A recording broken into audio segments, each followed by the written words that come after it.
दोस्तों north east में एक ऐतिहासिक समिट होने वाली है जो इस क्षेत्र में शांति के लिए बहुत बड़ा इंपॉर्टेंट रोल देखती है। वहाँ के बागी गुट साथ नजर आते हैं, मगर समिट में कुछ लोगों के लिए बिजनेस के दरवाजे बंद हो सकते हैं।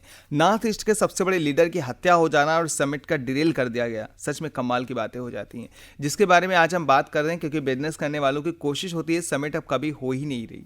देश हित सोचने वालों की कोशिश है कि जल्द सब कुछ सामान्य हो जाएगा ताकि समिट हो जाए, मगर इन सब के बीच में देश का एक ऐसा सिपाही है जो जान दांव पर लगाकर फिर रहा है। वो है कभी ड्रग डीलर्स के निशाने पर, कभी नॉर्थ ईस्ट के बागियों के निशाने पर। यह पाताल लोक 2 का प्लाट नहीं बल्कि द फैमिली मैन 3 के बारे में। जी हाँ, जिसके बारे में आज हम बात करेंगे आपके अपने यूट्यूब चैनल गॉसिप वाली गैलरी में। दोनों में ही जयदीप अहलावत, दोनों में ही समानताएं काफी हैं, लेकिन शायद इसलिए कि थ्रिलिंग कहानियों के लिए अब भारत पाकिस्तान कश्मीर आतंक वाले प्लॉट पर कहानियां बनाना थोड़ा ज्यादा रिस्की है। पॉलिटिक्स और सोशल मीडिया पर उगे एनालिस्टों से पंगे हो जाते हैं, लेकिन नॉर्थ ईस्ट शायद सस्पेंस थ्रिलर कहानियों के लिए ज्यादा इंपॉर्टेंट देता है। द फैमिली मैन इस प्लॉट को पाताल लोक से काफी ज्यादा अलग ट्रीट करती नजर आती है, जिसमें जनता का फेवरेट स्पाई श्रीकांत तिवारी, वो पहले 2 सीजन के बाद आइकॉनिक किरदार बन चुका है। इस बार अच्छी खबर तो यह है फाइनली श्रीकांत और उसका परिवार अपने ड्रीम होम तक पहुंच चुके हैं। हमें पहले से पता है इस परिवार के बिखरने की वजह श्रीकांत की नौकरी, जो अपनी रियल नौकरी छुपाने के लिए उससे न जाने कितने झूठ बोले हैं। इन कहानियों से उसने जो सच्चे मिशन छुपाए हैं उससे परिवार को दूर रखा है। द फैमिली मैन के दूसरे सीजन में हमने देखा था कि स्पाई वाली जॉब कैसे उसके परिवार के लिए कले की वजह बनती है। एक तरफ श्रीकांत की फील्ड तो दूसरी तरफ घर के कलेश को देखकर दिमाग में तो यही बात आती थी, कुछ ऐसा हो श्रीकांत के परिवार को उसके स्पाई लाइफ का फर्स्ट हैंड अनुभव मिल जाए। शायद तब वो ये बात समझ सकें कि जिन झूठों के पर्दे के पीछे वो अपने परिवार को छुपा कर रखता है वो पर्दा जरूरी क्यों है। और द फैमिली मैन 3 में एक्चुअली यही होने वाला है। ग्लोबल लेवल पर हथियार बेचने वाला एक सिंडिकेट द कलेक्टिव द्वारकानाथ का वो ब्रोकर जो भारत सरकार को कलेक्टिव हथियार को बेचने वाला है। द्वारकानाथ इस खेल का ब्रेन सिस्टम जो बुलेट और इंजन मीरा ईस्टर्न। मीरा ने नॉर्थ ईस्ट की शांति के लिए चल रहे प्रोजेक्ट साकार को बिगाड़ने के लिए रुकमा यानी जयदीप अहलावत को काम दे दिया।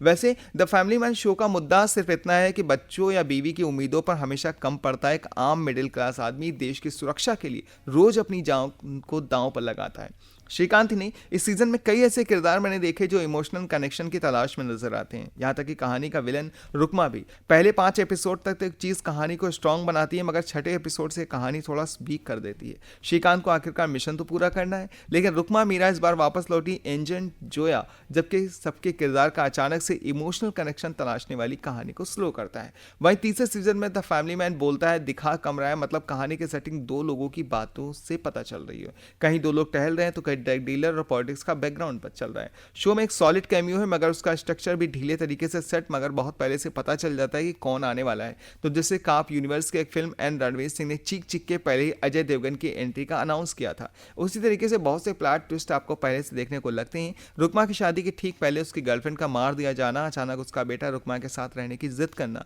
समझ नहीं आता उसके साथ होने से रुकमा को आखिर क्या इफेक्ट पड़ रहा है, ये मुझे साफ साफ नहीं पता चला।